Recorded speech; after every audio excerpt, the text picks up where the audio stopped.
I am going to take a video of me singing Smile on my laptop while taking a video of me singing Smile on my GoPro camera. Okay, ready? This is Smile by Charlie Chaplin.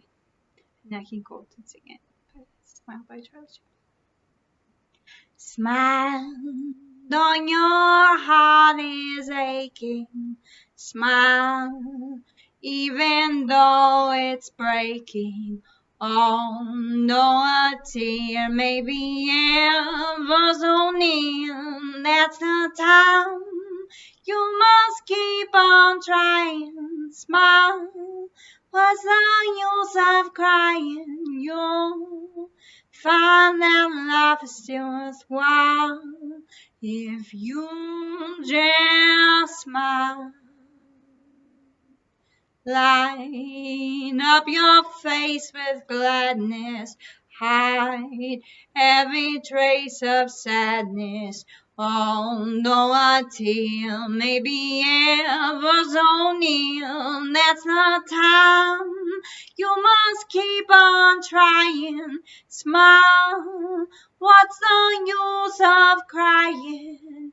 You'll find life is still worthwhile if you just smile.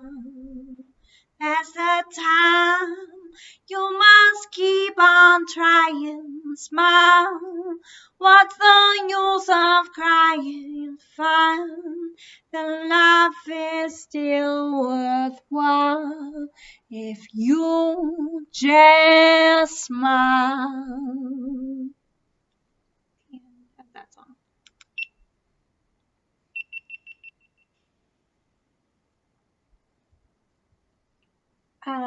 Creating a vlog about parallel realities. Just to promote my screenplay, The Dream, and Row. The Dream, Dark Side of the Sun is the first one. I haven't finished the title I've changed the title so many times to the second one.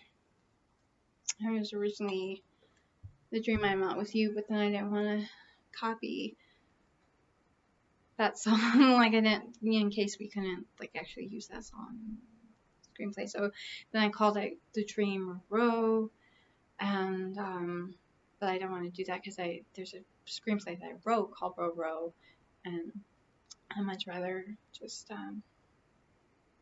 use that title for Row. And then there's The Dream Parallelism into my screenplays. Those are some of my screenplays. I also wrote Morningstar. I wrote Happy Happy. And I wrote Solo. That's a very sad movie. And I'm trying to rewrite them because I feel like it is my duty to spread a little more love. Even though it is just fiction, I want people to realize that they are just fiction and that they're not real life, and you should not always imitate art. You just should not always imitate art. It's not a good thing. And that's the problem I have as an artist, writer, singer, lyricist, is that, and wannabe filmmaker, is that I don't want to cause people to fall and stray from their personal values and faith. And I feel like a lot of my screenplays and plays and songs can influence people on some level. I have to say that a long time ago, I used to cut myself, and I stopped in 2007, but I've had friends come up to me since then who have, or just random people who notice on my arms. They'll notice, and they'll, I understand if you're sharing, you want to, you've gone through that, but some people look at them and are like, oh, basically say because I've done it, they want to do that too, and it's not okay. I just have to say, with all these movies and songs out there that talk about how great suicide and drugs and all of that stuff are, it's not a good thing. You just don't want to go down that road. It can bring you a lot of pain and sorrow. Hurting yourself just causes more pain. Substance abuse causes more pain. I've had so many goals of being a singer, lyricist, and a writer my entire life, and It hasn't happened yet because of mental health issues and substance abuse issues. And I just want to say that we need to advocate for each other and not continue this cycle of romanticizing substance abuse um, and and mental health issues. On some level, a lot of my screenplays do romanticize these things, and I just want you to know that, like, I've been there. Like, I've felt like when I was a kid, like, I listened to REM, Everybody Hurts, and was like very interested in Kurt Cobain and like Blind Melon, and both of them died and stuff. And like, as we grow older, lots of people die of substance abuse problems.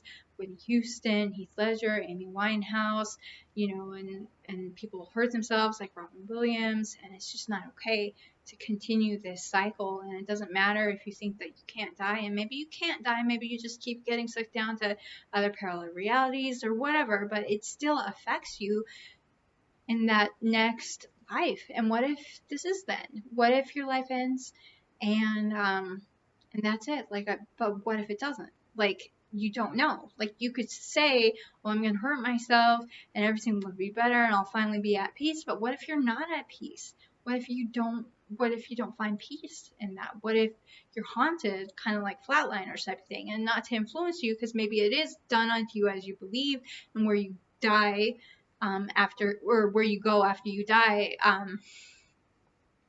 is just wherever you believe you're going to go. Maybe that's true.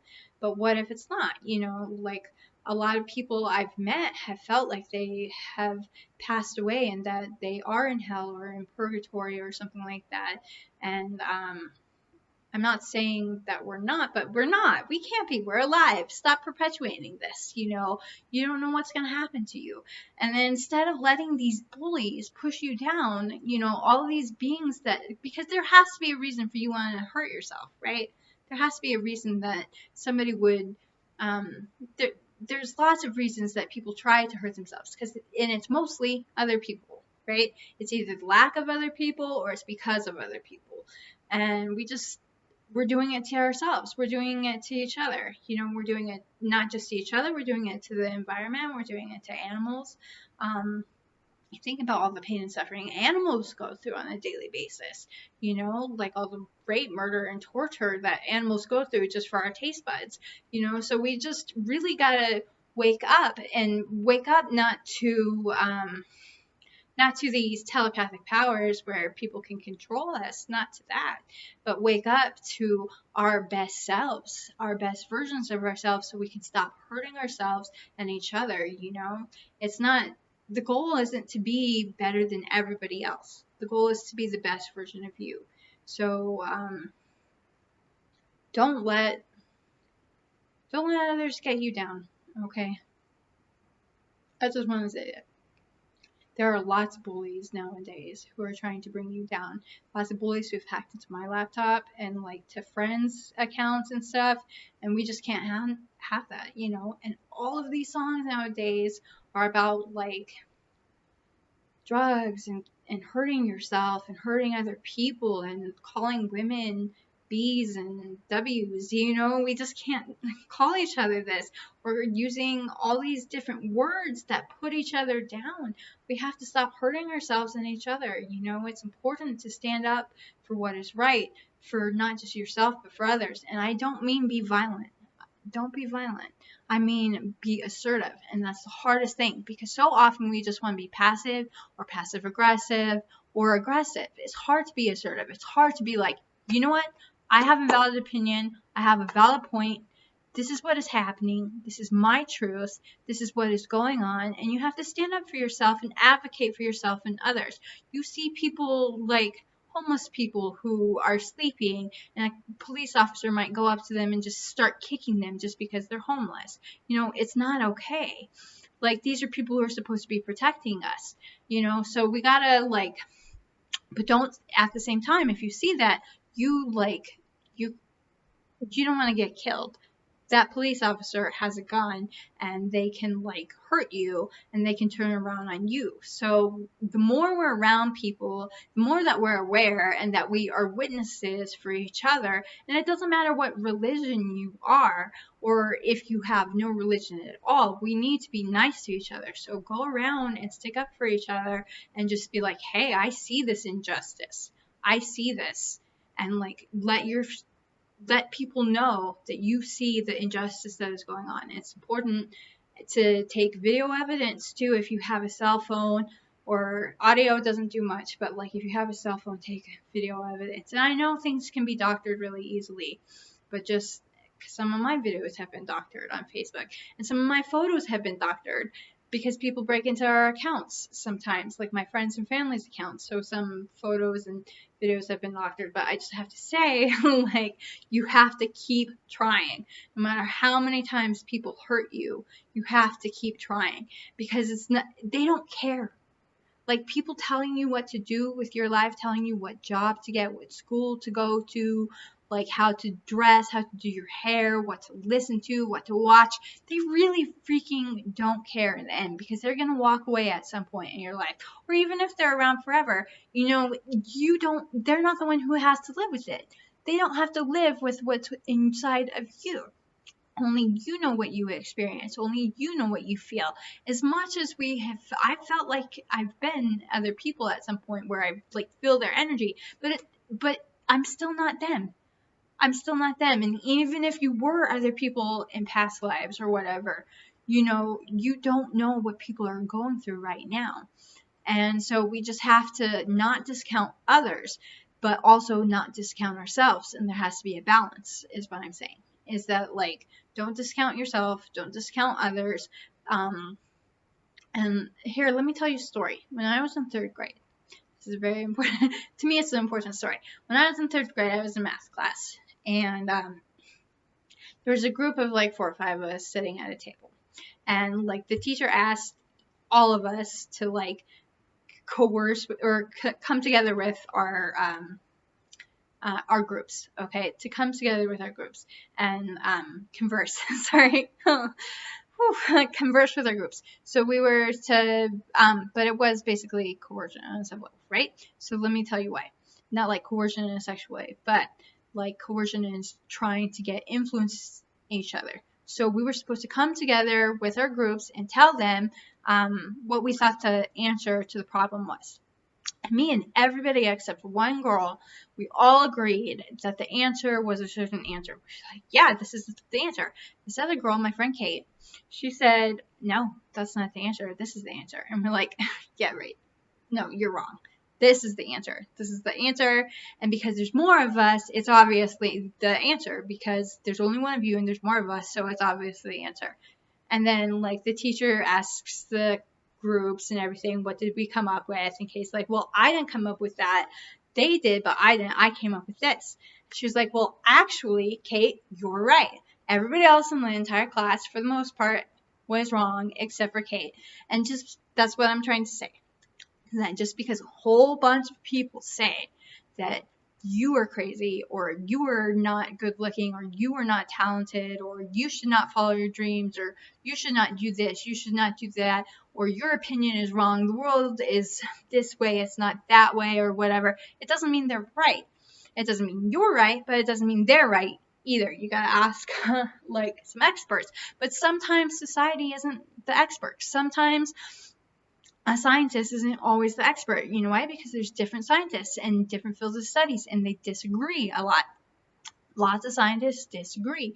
So you can't always trust everything because like even the double slit experiment, for example, says the act of observation creates measurement. So some people will do the same experiment over and over again in a lot of variety of different ways but come up with a different measurement because their observation is affecting the measurement. So I just will leave it with that we do well, no, I won't. Let me just say that we're all in our own type of reality, right? And we're all experiencing what we're experiencing, and we do influence the reality around us, and we do perceive it to be a certain way. So it doesn't mean that you are bad just because other people say that you're bad. You're not bad, okay? We're all pure at love deep down inside. But the most important rule, which we see universally, is harm none. Like, do unto others as you'd like done unto yourself. But that's not always, that doesn't, because sometimes you want pain to happen to you, right? Some of us are kind of masochistic. So, no, that you can't just say do unto others as you'd like done unto yourself, because you don't always treat yourself very well. A lot of people nowadays, like pretty much all of us, are pretty much our worst enemies. Not always, but we can be really mean to ourselves and to other people. So that's not really the rule we should abide by. It would be a good rule, except that people want pain for themselves sometimes. I don't anymore. But yeah, so harm none. Do not harm yourself. Do not harm others, right? So just as long as you're not harming anyone, then I think you can live the life that you want to live. And I don't want to cause you to fall, because if you have certain spiritual beliefs, go ahead and believe them, but don't like harm other people, because lots of injustices, right? Lots of murder and annihilations of full people was created by people who said, well, I'm the right way.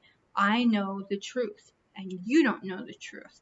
And my religion or my race or my nationality or my gender or whatever, my culture is the right culture, and your culture or nationality or religion or race or gender is the wrong one. And so, so you just don't know. How can only one viewpoint be right? And we've found often that there's more than one right answer. And if there isn't, then I think the most important thing, if we don't know the answer to this big test of life, is to at least be kind to each other and at least be open to finding the answers.